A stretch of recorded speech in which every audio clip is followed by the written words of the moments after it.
আচ্ছা, স্কুলের সময় এরকমভাবে কি সেদ্ধ ভাত, ডাল সেদ্ধ, আলু সেদ্ধ খেয়ে গেছেন বলুন তো? আমি তো অনেকবার গেছি। আর আমার মা না ডালটা এইভাবে সেদ্ধ করতো। আমার খেতে ভীষণ ভালো লাগে এটা।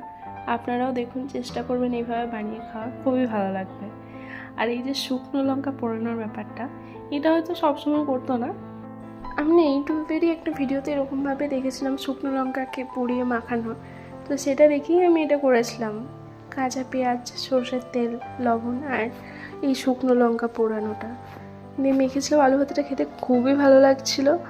তো এইভাবেই খেয়েছিলাম আমি আর ভাইয়া, অনেকটা শখ করেই খেয়েছিলাম এটা।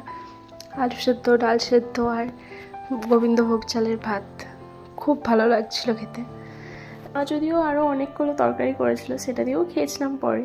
তবে প্রথমে ওইভাবেই খেয়েছিলাম, আলু সেদ্ধ আর ডাল সেদ্ধ দিয়ে। পরে ভেন্ডি আলুর তরকারি দিয়েও খেয়েছিলাম।